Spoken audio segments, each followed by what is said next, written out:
Hi kids! So today is my very last Redhead Gets It Done video before I start my self-care series. Come on, Redhead, let your body care for itself, yeah. I don't know what that was about. Anyway, this video is very near and dear to my heart for many reasons. It's extremely important to me. Mostly because I exhibit a little bit of vulnerability that I don't know I would have had the confidence to do 6 months ago. So it's a big step for me, but I do want to give you guys a couple of kind of disclaimers before we get this video started. First of all, I am not in any way, shape, or form claiming to be a certified yoga instructor.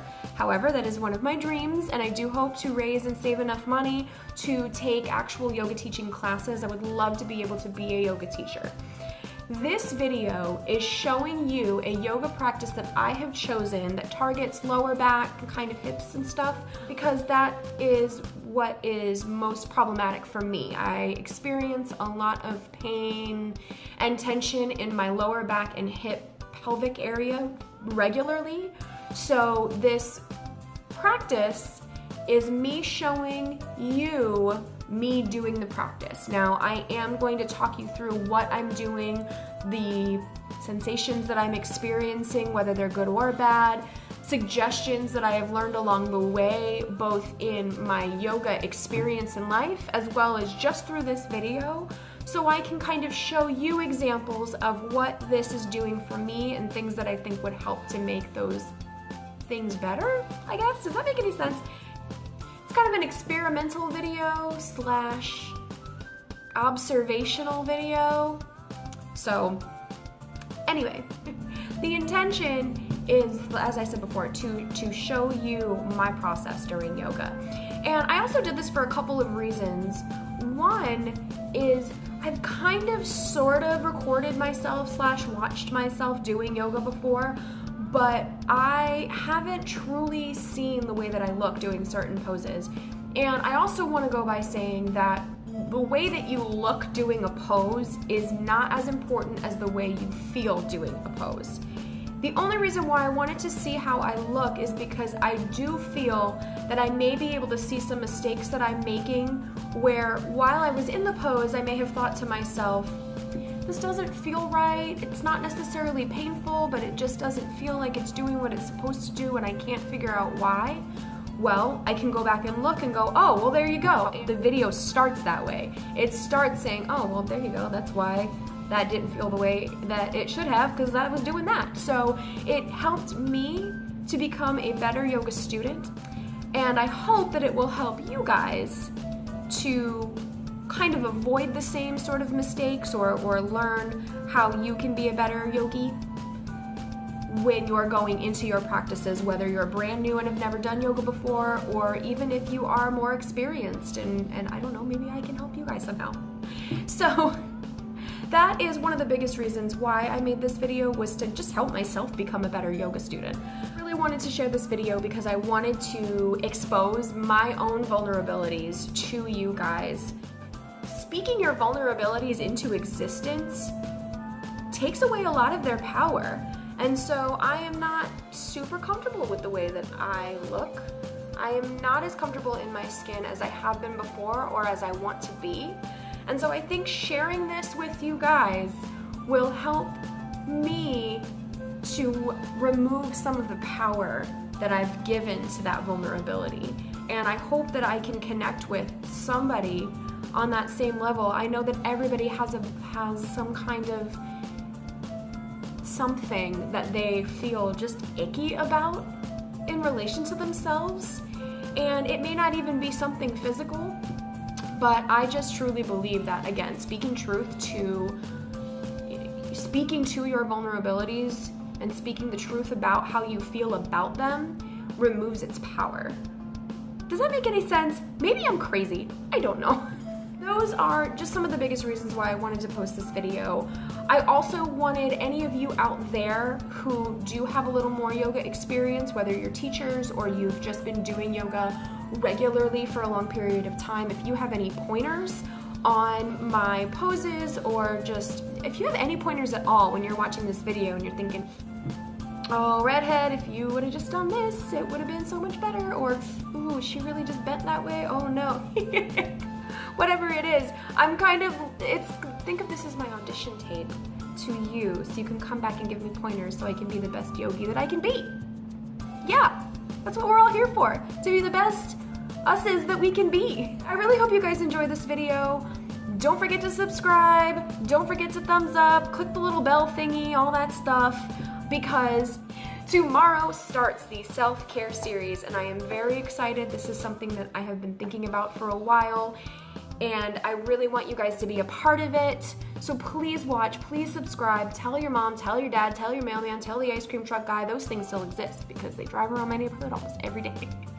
Tell everybody, because I really want to share that with you guys and I can't wait. I'm so excited. So anyway, I will see you guys tomorrow. Well, actually, I'll see you guys in a little while because I'm posting my self-care intro video. I'm posting my self-care intro video very soon, but I will see you guys. I'll see ya. Okay, bye.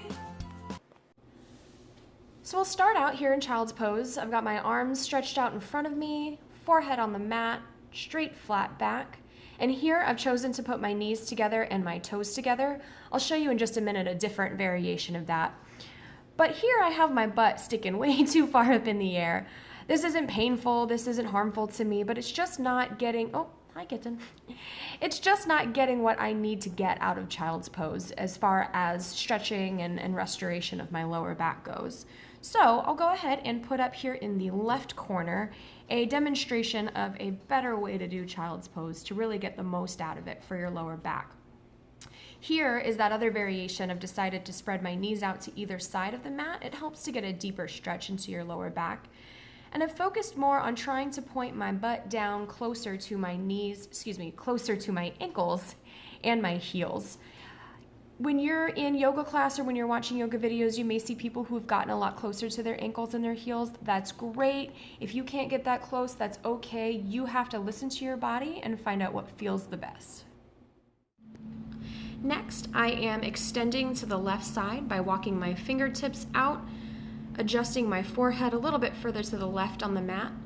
But as you can see here, since my butt is still sticking up in the air, it's actually a little bit painful. You can see there that I am moving my arm around a bit. I felt a pinch in the shoulder blade / upper back area.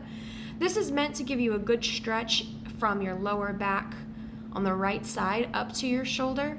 So it's very important, again, to remember that if you feel any kind of pain, pinching, discomfort, if your body just says, hey, this doesn't feel right, it's good to stop, reset, reposition yourself in a way that does feel good. Again, it's very important to remember that just because you don't look like other people around you do does not mean you're doing it wrong. That just means that's how your body needs it.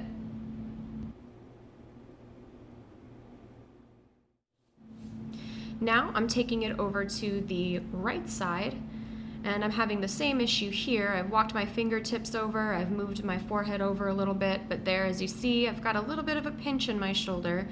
And that's just because I did not listen to my body and put my butt down a little bit farther. So I didn't experience the pose or the stretch in a way that was good enough for my body. I wasn't in extreme pain, don't worry. I didn't, run the risk of severely hurting myself, but this is a very good example of just listening to what your body tells you. But again, through any pose that you do, it's important to pay attention to your breath. Breathe in through your nose and breathe out through your nose and listen to what your body is telling you.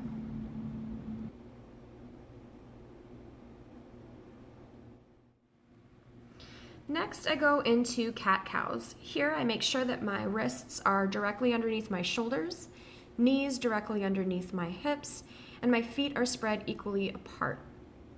Inhale and exhale. Continue through with this flow. Cat-cows are fantastic to release any kind of pressure in your lower back. I personally love doing cat-cows when I don't really have time to do a full yoga practice. I'll wake up in the morning and even just do it right there in bed or before I go to sleep. If you're feeling any kind of pressure in your lower back, this is a great quick way to relieve it if you don't have a lot of time to spend.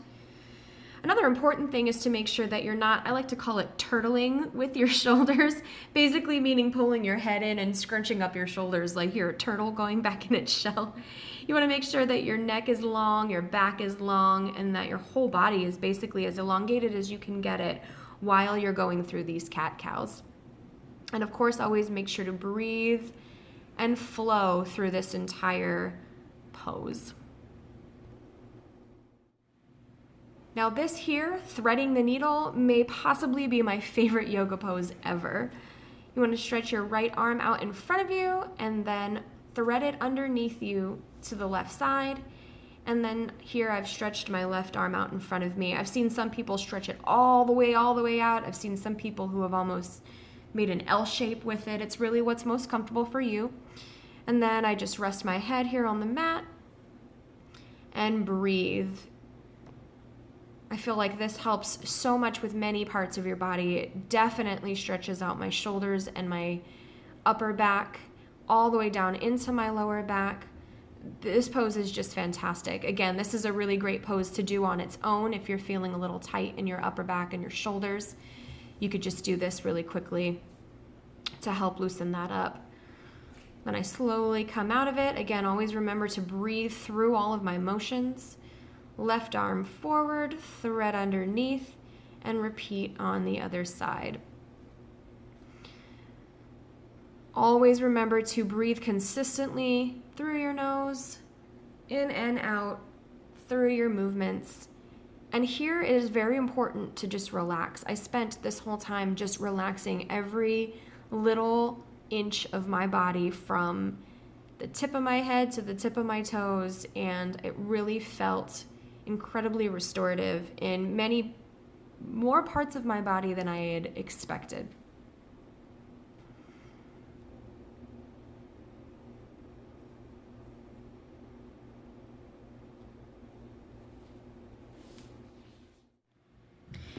Here's a pose that is probably familiar to most of you, even if you are not that experienced in yoga. It's downward facing dog. My arms are equal length apart from me in front of me. Feet are the same behind me, so I'm making kind of a triangular position. And here I'm pedaling out my feet and my knees. This is one of my favorite parts when I start doing down dog for the day and I'm not super flexible yet. Again, it's not about being flexible. It's about doing whatever feels good for your body, what your body tells you to do. So don't worry if your heels don't touch the ground. Don't worry if you're not a perfect triangle. This is just about, again, paying attention to your lower back, releasing any kind of stress you may be feeling in your lower back. This is actually a resting and restorative pose, so make sure you use that.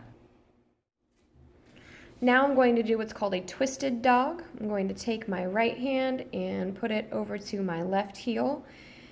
Make sure that you are keeping your knees bent. I'm not sure if I didn't stretch quite well enough in my down dog or for long enough before I did this, but I felt that my legs were just a little bit tingly. So for those of you who are more experienced in yoga, maybe you can help me out on why you think that was happening.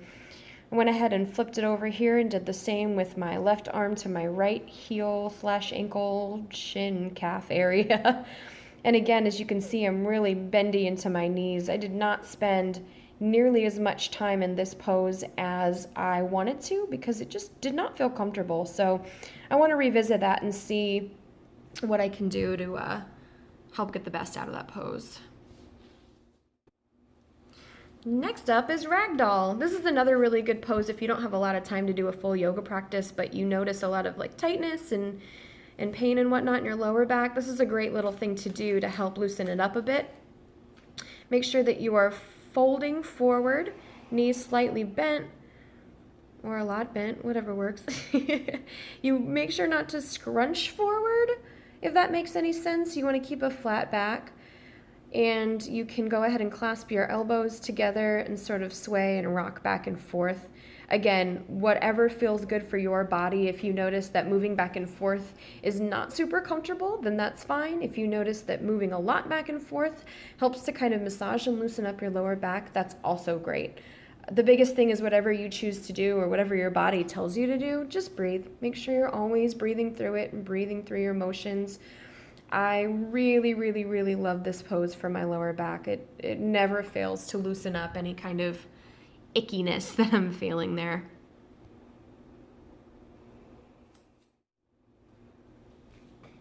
So here, okay, they're coming out. Here I am doing the same extend to side pose that I did in child's pose, except of course it's from a standing position. I still walked my fingertips over to the left, and I am bending my knees as generously as I need to relieve any tension I feel in my lower back. But this is perfect to help stretch out your right side and down into your lower back. And again, don't forget to listen to what your body tells you to do. If you need to bend your knees more or less, if you need to reposition, that's fine, do it. Just make sure that you're always breathing through these motions. Here, as you can see, I am readjusting my pants again. So I want to take this opportunity to remind you that what you wear during yoga is very important as well. You want to make sure that you're comfortable, you're not having to constantly adjust any articles of your clothing, you're not feeling constricted. Here, I clearly need to buy a better bra and shirts to do yoga in. But again, they're perfect examples of how the whole package is just as important to get the best out of your yoga practice.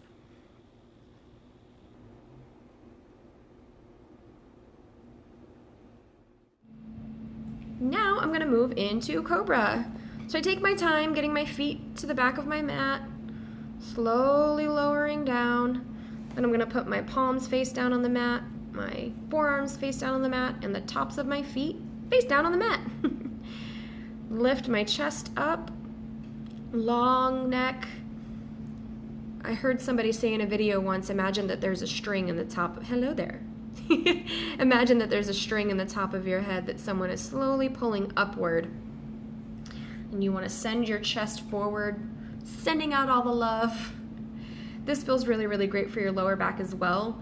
I also really, really enjoy doing up dog, which is the torso and hips lift all the way up. I can show you guys that video another time if you would like. But yeah, same as everything else. Listen to your body, breathe through these motions, and just get the best that you can out of it while you're here. Now I'm going to go into a counter pose. So I'm going to stack my palms on top of each other, put my forehead on them, and then just relax every part of my body. This being a counter pose to the Cobra sort of reminds me of cat-cow, how each flow sort of counters the other and just releases and stretches, and this is just an absolutely beautiful pose. And again, breathing through this is very important. Here you can take a little kind of inventory or survey of every part of your body and kind of discover anything that's still tensing up, focusing on your breath, and in turn focusing on kind of releasing any of the stress and the tensions that you feel in any part of your body, again, from the tip of your head to the tip of your toes. Just relax. Now I'm going to move into a supine twist. I apologize if supine is not how you pronounce it. There I go, adjusting myself again. But again, when you're getting into this position, you're going to be laying on your back and you're coming from your stomach. So make sure that you are slowly and intentionally getting here. Do not rush. There is no rush at all. I'm going to start out with my hands on my knees and my knees to my chest. I'm going to roll back and forth just a little bit to sort of massage out the tensions in my lower back. Again, this is another great thing to do if you only have a minute and need to release some tension. Here I'm going to take my left arm out and send my knees to the right. Do not force this. Do not force yourself into a twist. You're not trying to crack your back. You're not trying to do anything crazy. Let yourself fall where you may into this twist. Here I actually had quite a bit of a struggle getting relaxed. Right there where I'm rubbing my outer hip there, I felt a lot of tension. And I could feel the stretch there in that area. I have very, very, very tight hips. So this not only helped to release a little bit of the pressure in my lower back, but it helped to stretch out my hips.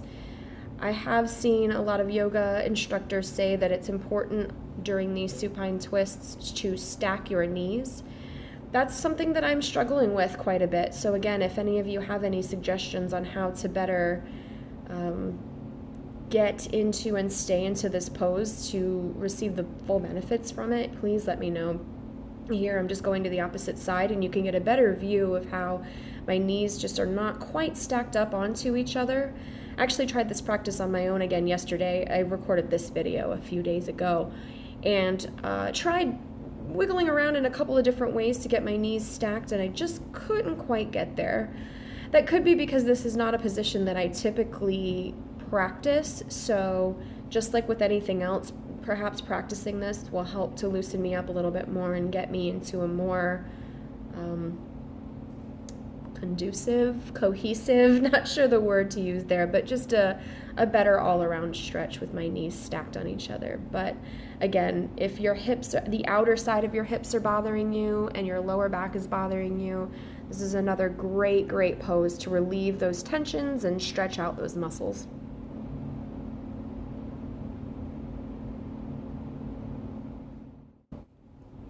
So now I'm nearing the end of my practice, and I think it's fun and good and important at the end of any practice to do whatever your body's telling you to do, as you've done the whole time. You can go back and revisit a pose that you didn't feel you got enough out of earlier on. I've chosen to put my feet together here and let my knees drop outwards. As I said before, my hips are very tight, so this is a good hip opener. It's great to kind of stretch out the groin area. And I'm just allowing myself to relax. I know at the end of this practice, I felt that my hips were just tighter than ever, so I thought that this would be a wonderful relaxation and a wonderful stretch. But you can do anything that feels good. If you want to do more cat-cows, if you want to do crow's pose or something more challenging, just whatever you want to do towards the end of your practice, do it. But always breathe, always follow the intentions you've set yourself for the day, and just focus on focusing.